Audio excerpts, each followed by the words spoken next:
This is how she starts out. 2 boxes and a fan cover, and very, very, very nice pallet packing. These are done up sweet. First thing I want to point out here is they got 4 bolts on the door, and that's what holds the door on.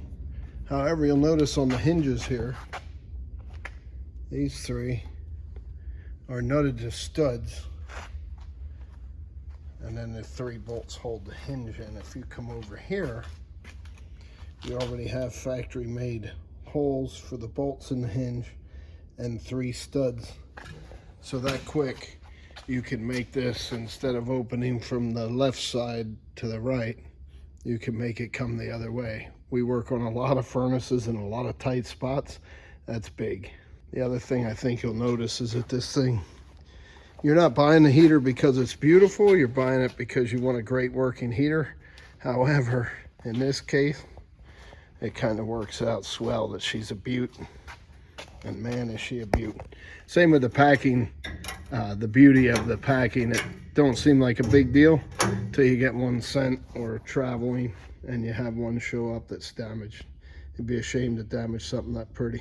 Okay, so again, I can't stress enough how what makes Supreme, one of the things that makes Supreme heat so awesome is Roger and Sam had experience with being a distributor for Fire Lake, and I've always told you Fire Lake was the greatest ever.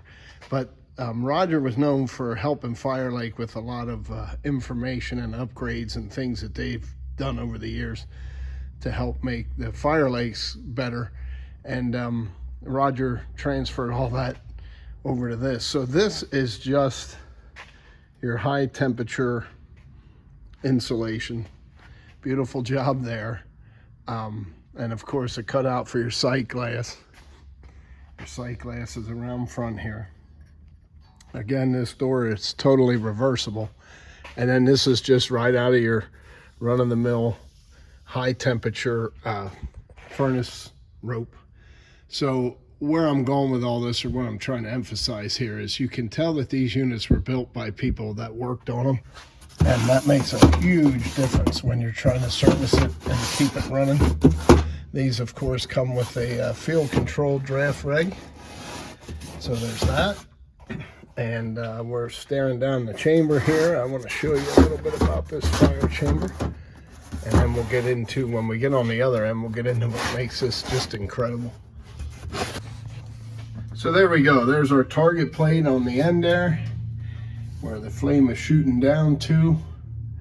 That thing constantly has cold air blowing on it when the fan's running, so to give you for a long life of a target plate. And once we get back into the back of this chamber, you'll see what makes this thing so neat. That target plate gets nice and hot, and then the way they bring the fan in is legendary.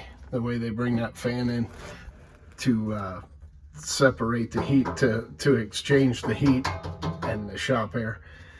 The welded seam on these is up top. I consider that an upgrade, as on the Fire Lakes they used to weld the seam with a big overlap and put it on the bottom, and customers would call in having a fit that they thought their furnace was coming apart because that lip, where it overlapped, was the lip was on the inside. It would start to pick up and look like the furnace was coming apart, but that wasn't the case. It was just a little bit of that lip warping. Okay, so now you saw that, I'll get back to you. Okay, so here we are, furnace fans. We're on the other end now. This is the fan end of the unit. So what they do here is, this is kind of really cool. So I showed you that target plate, right? Now we're looking at the back side of the target plate back yonder. So this bad boy comes in here. The fan blowing will blow in here, scrape all that heat that's on the top side of the chamber, which you know it's going to be there because heat rises, right?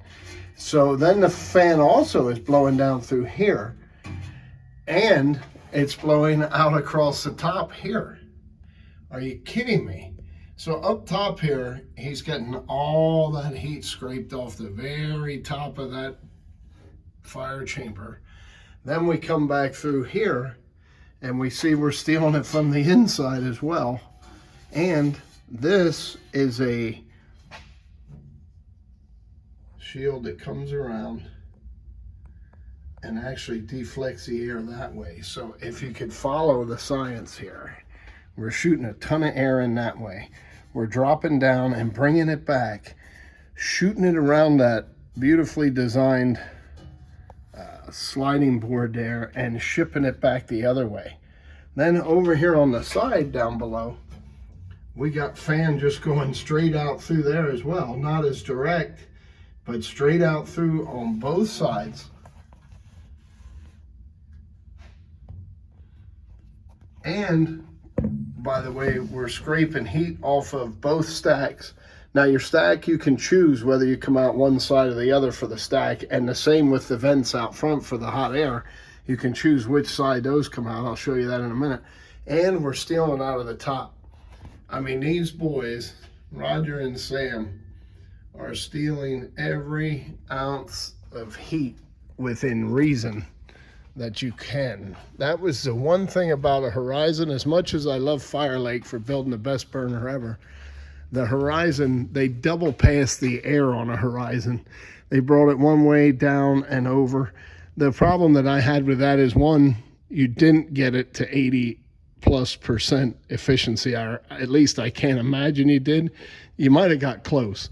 But anyway, not only that, but your air was most heavy on the bottom.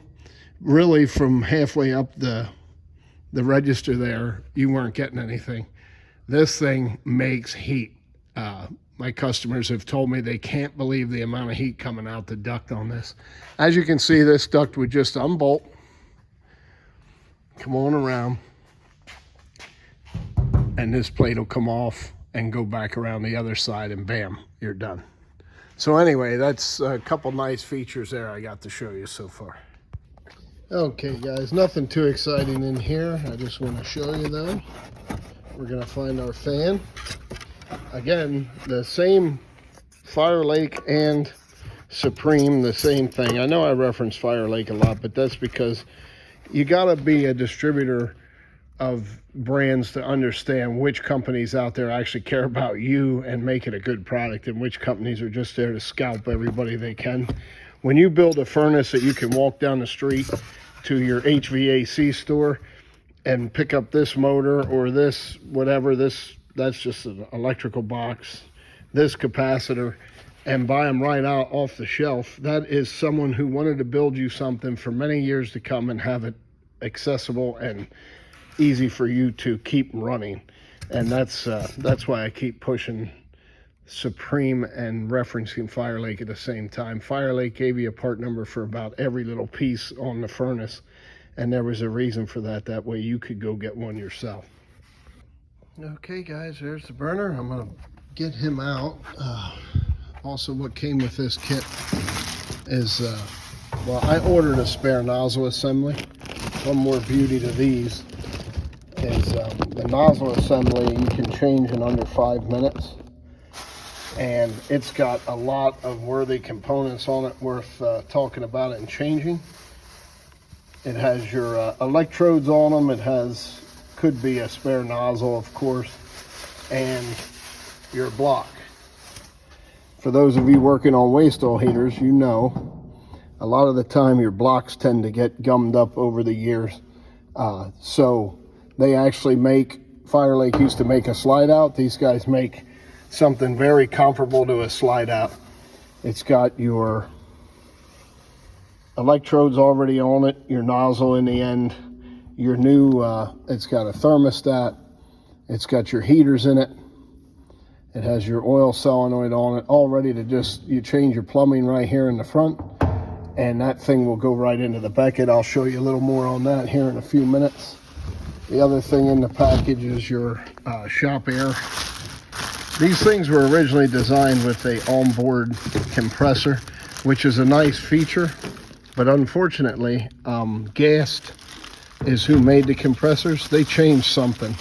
They'll tell you they didn't, but we get a year and a half out of a compressor, and it's really sad.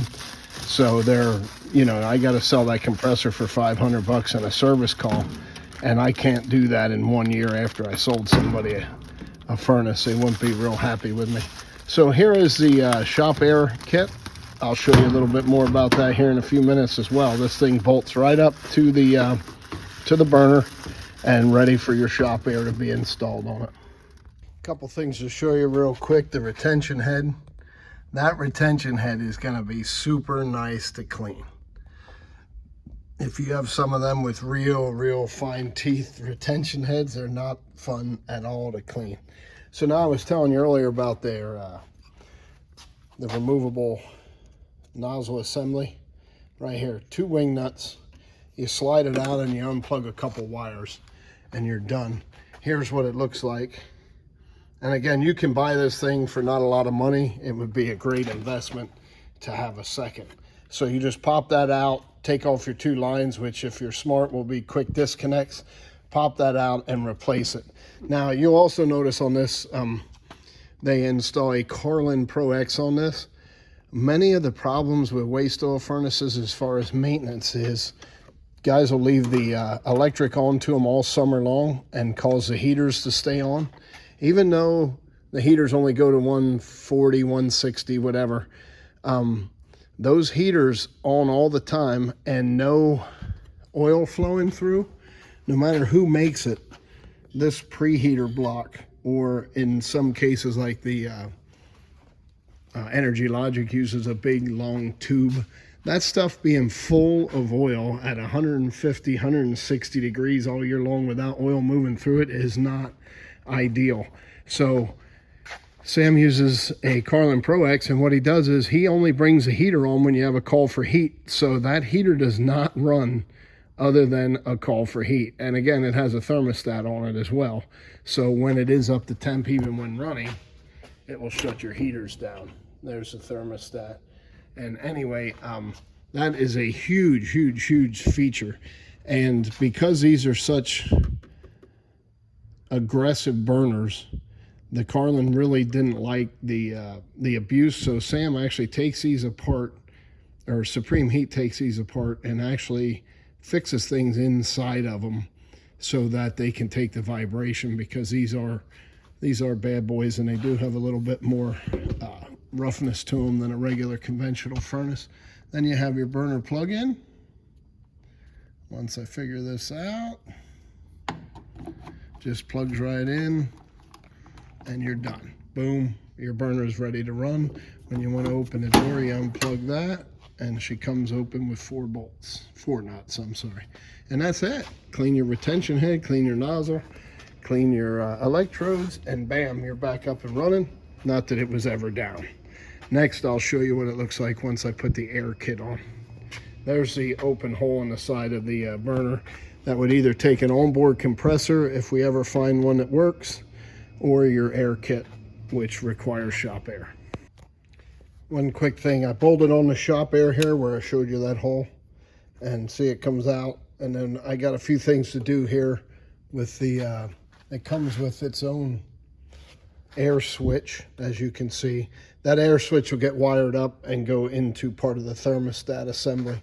So when your thermostat calls for heat, it'll go through this switch first before it goes to the primary, and this switch will be verifying the fact that it has air coming in.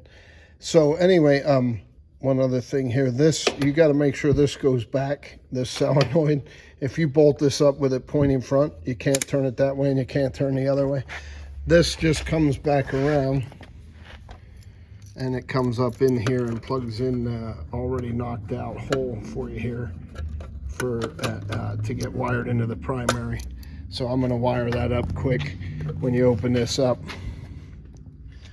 it just gets wired to the purple. And again, there's very clear instructions there telling you how it gets wired up. It actually says white from the air solenoid to terminal 3, purple from the air solenoid to terminal 6. So it's pretty cut and dry. Thank you. Okay guys, here it is. So we got my the regulator, everything bolted up. Right here, this one factory screw in the regulator comes out. Your shop air goes in there. So I'll even give you a real quick progression here. Shop air in, solenoid opens when it's being told to by the primary for a call for heat. That solenoid is wired to orange. So for all you HVAC buffs out there, you know oranges go. So that solenoid will open the air and start sending it directly into the preheater block. And here's your regulator for that, and your gauge is right here to go ahead and say, hey, where do I want to be right now? Meanwhile, you're peeking in your peep door to see what your flame looks like. Now, one feature I didn't cover on this, it is again just laughable how cool Supreme Heat is. Look here, heater, pump, power.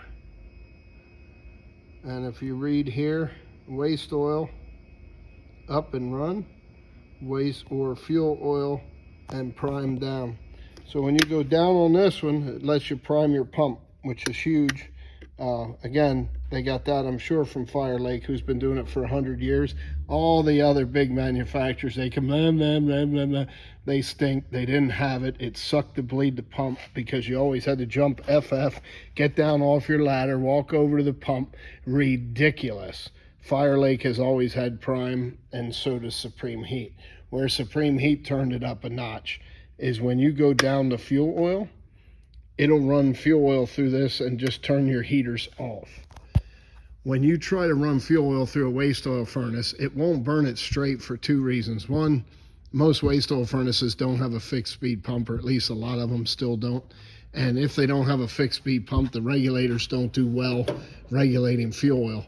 The other problem is when that fuel oil hits those preheaters, it goes bananas and starts to ignite right inside the nozzle, the preheater, because it's not designed, fuel oil was never designed to be heated up before igniting. So anyway, that's that. Again, here's that spare nozzle assembly. That comes with its own gauge and a bleeder and everything too. Sam does send along a nice little bleeder up here, so you can bleed your line right there as you're waiting. Throw it on prime, go ahead and bleed it. Your oil goes in here. And that air switch, I was telling you earlier, the air switch, that just plugs in series in line with the thermostat. So your one thermostat wire will go here and out to the thermostat, and when it comes back, it'll get wire nutted to this bad boy, and you're done. Makes sense. All you're doing then is, if you wouldn't have shop air for any reason, that switch will not close or be closed, of course, because you don't have shop air. So therefore, it will not allow the thermostat call to the furnace to go. One last feature, we'll cover this real quick, fixed speed pump. Why does this matter? Well, for years I didn't sell units with fixed speed pumps, and now I wish that I had, and I wish that everything we ever sold had a fixed speed pump. Fire Lake was way ahead of its time in building fixed speed pumps. Go figure. They were ahead of their time on everything. But it was a DC 90 volt motor and a belt drive, and it was just a lot, and it still wasn't a true, what I would call a true fixed speed, because you could adjust it and for whatever, and they didn't use a 7710 pump. They used a pump that actually had a regulator inside, which technically could change how much oil, in my mind, it could change how much oil is actually being dispersed. When you run these bad boys, these are set for a specific RPM from factory based on BTU input. When you run this pump, it'll deliver fuel oil at the exact same amount as it'll deliver gear oil. I don't know enough about it to know how it works, but I've seen it work in action. It's crazy. You can measure these things and actually measure the amount of ounces you get out of it in a 3-minute period, or whatever amount of time you choose. But a 3-minute period was good for the one I was doing, and it delivered the exact amount. 12 ounces is what I was looking for on a 315. It delivered the exact amount that a 283 RPM pump should. These things pump so slow that it's a little frustrating when you're priming them, but once it's done, kapow, no climbing up to the furnace to adjust flame. It's going to have a steady flame all the time. They really are a great improvement to these things. Again, this cover here, as I said earlier, that can come off and come over to the other side and cover this stack hole. allowing you to run the stack from either side as well. So I'm going to put the fan on this one, and this one's ready for sale. So come and get it. Thanks for watching the video. I hope I gave you what you wanted to know. I know it was long and drawn out, but I'll try to make a shorter version of it just for you guys that only have a 2-minute attention span. But it is a, you know, $7,000 to $10,000 investment. You might want to know what you're buying. Thanks for watching. Have a great day. God bless. And remember, time is too short and hell's too hot. Guys, don't let the sun set on your lost soul. If you don't know Jesus Christ as your Savior, that's all that really matters, because this time here on earth is temporary. So if you don't know the Lord as your personal Savior, let's get busy. Get on it today. You can message me, text me. Well, actually, you'll just have to message me, or leave a comment. Find out who we are and where we're at. Get a hold of us. We'll gladly walk you through what it takes to know Jesus. All right. Hey, thanks again. I'm going to put my fan on now, put my cover on, clean up, and get done for this Saturday. Thank you guys for watching. Appreciate you. Okay, guys, that's what it looks like with the fan on it. Just blew a bunch of speedy bolts in it. I didn't wire it up yet because I'm taking it apart to make the I got to take pictures of it to make the brochure for displaying it. But that just clips on there real nice, like so. And then a couple speed screws, 4 speed screws, and the cover's on. And up top there you got a little notch out for your wire. So the wiring just comes up into this box here. Very simple wiring. And again, because these people know what they're doing, you can wire your main electric in here, or your main electric in here. He provided the wires back and forth that you use the one that you care to use. Whichever box makes it easier to wire the unit in, you can use. Isn't that cool?